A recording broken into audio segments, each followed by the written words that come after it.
Dobrý deň, opäť pozdravujem z Hurgady a tentoraz s príbehom, ktorý sme tu ešte veru nemali na mojom YouTube kanáli, pretože budeme hovoriť o vzťahu Slovenky a Egypťana, ktorý neskončil tým, že by si od neho pýtal peniaze, ani tým, že by si ona našla iného, ale vzájomným rozhodnutím, že ich láske nie je dopriaté byť úspešnou a skončiť manželstvom, a tak s boľavým srdcom od seba museli odísť.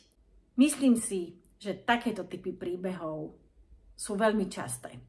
Celkovo vo vzťahu na diaľku, takže na tie rizika takýchto vzťahov sa pozrieme na konci videa. Poviem vám aj, aká je pravdepodobnosť, že manželstva alebo vzťahy na diaľku nevydržia, a rovnako vám aj prezradím, akú šancu na rozvod majú páry, ak sú každý z inej kultúry, náboženstva alebo rasy.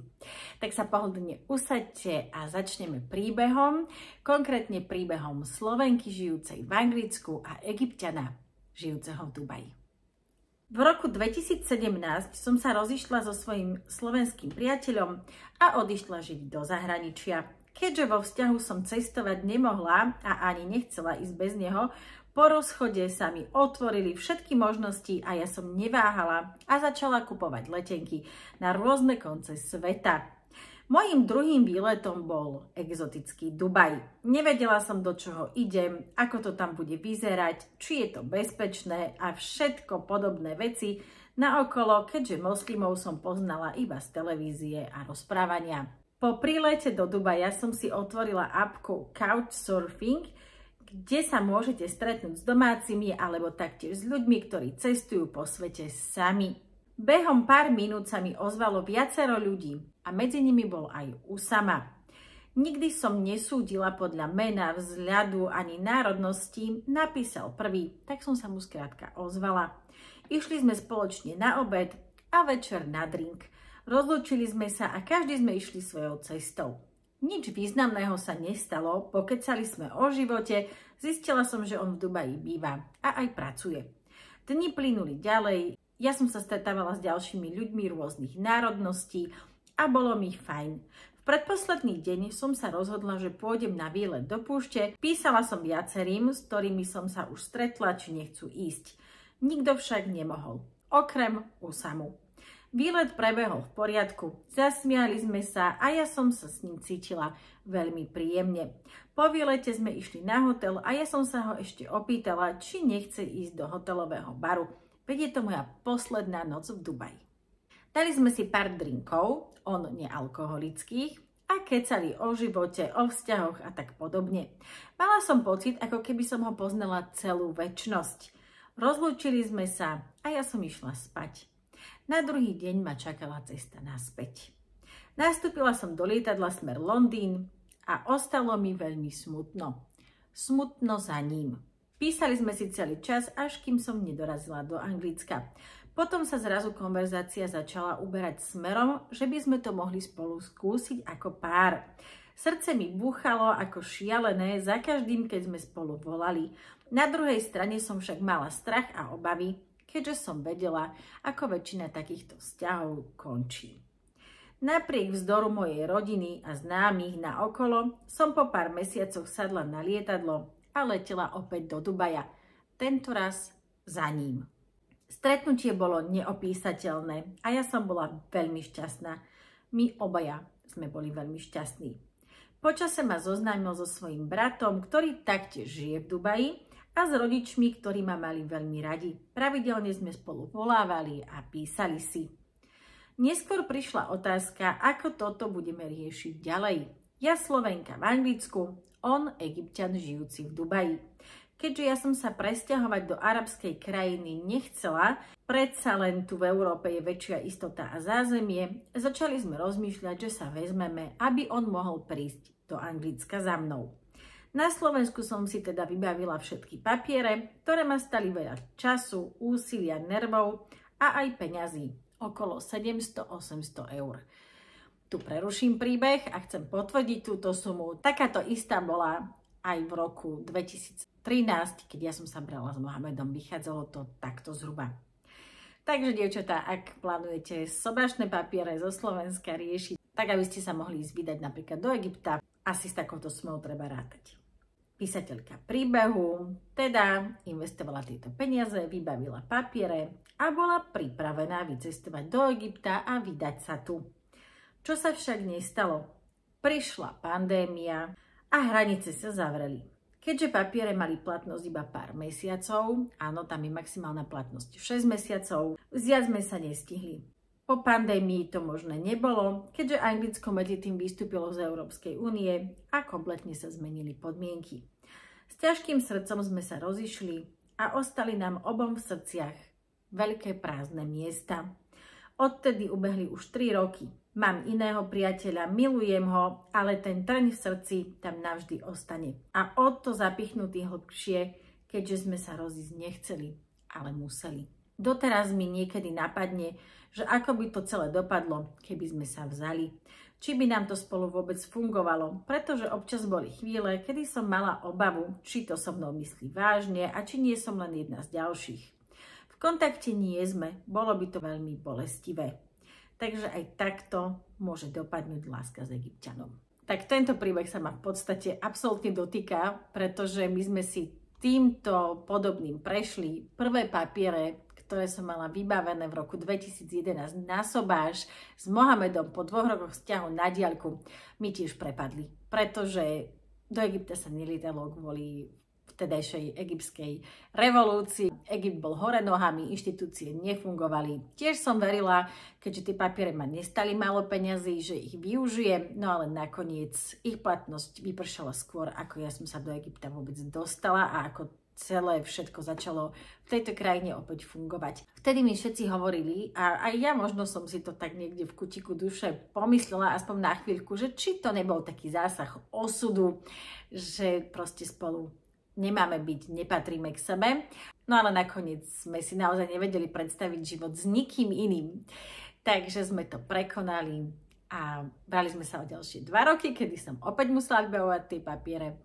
No ale tento raz už to vyšlo. Takže ja to moje pokračovanie takéhoto príbehu zažívam v podstate každý deň a som za to neskonale vďačná.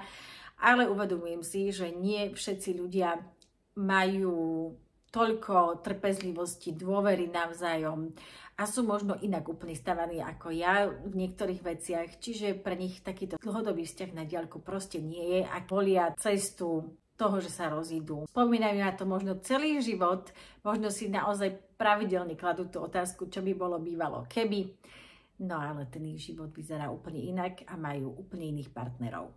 Možno aj medzi vami, ktorí teraz sledujete toto video, bude viacero takých ľudí, ktorí sa museli kvôli nejakým vonkajším okolnostiam, či už rodine, kamarátom, alebo aj takýmto pandémiám či revolúciám vzdať svojej možno aj životnej lásky. Tak by ma zaujímali tie vaše príbehy. Ak sa budete chcieť o ne podeliť s nami, tak verejne ich dajte do komentára alebo akékoľvek postrehy na túto tému. A ak chcete anonymne svoj príbeh zdieľať, tak mi ho napíšte na e-mail, nájdete ho pod týmto videom. Sľúbila som vám, že sa pozrieme aj na vzťahy na diaľku, ich rizika a perspektívy, takže tuto to máte. Našla som taký prieskum, že ide o vzťah, kedy sú od seba ľudia vzdialenejší ako 200 kilometrov. Čiže to není na denné dochádzanie, takže vzťah na diaľku. Ale samozrejme Egypt, Dubaj, Londýn, tam sú úplne iné vzdialenosti, takže tam budú v hre aj iné z rizik.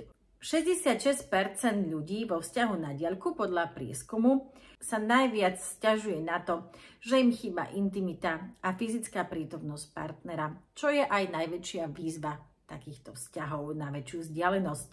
55% ľudí sa bojí, že partner stretne niekoho iného počas ich odlúčenia a to je práve to, čo mnohým ľuďom, najmä ak dôjde k nejakej kríze, spôsobuje myšlienky na to, že by sa radšej mali rozísť, lebo sú si není tým istí. Ženy majú pocit, že prichádzajú o najkrajšie roky života a bez záruky, že ten partner im aj zajtra zdvihne telefón. No samozrejme, aj takéto sa bohužiaľ stáva. A vidíte, 55% ľudí sa presne tohoto bojí.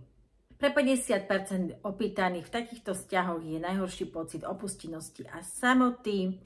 A 45% za najväčšiu výzvu považuje fakt, že vzájomné navštevovanie sa je pridrahé.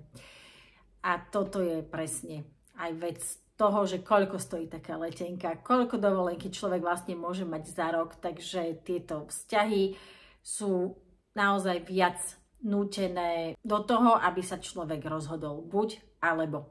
Jeden sa odsťahuje za druhým, alebo si nájdu nejakú krajinu, kde budú bývať spolu, hoci ani jeden v nej doteraz nežil. Ale sú to samozrejme obrovské životné zmeny, obrovské výzvy a je to naozaj niečo, na čom ten vzťah môže veľmi rýchlo stroskotať.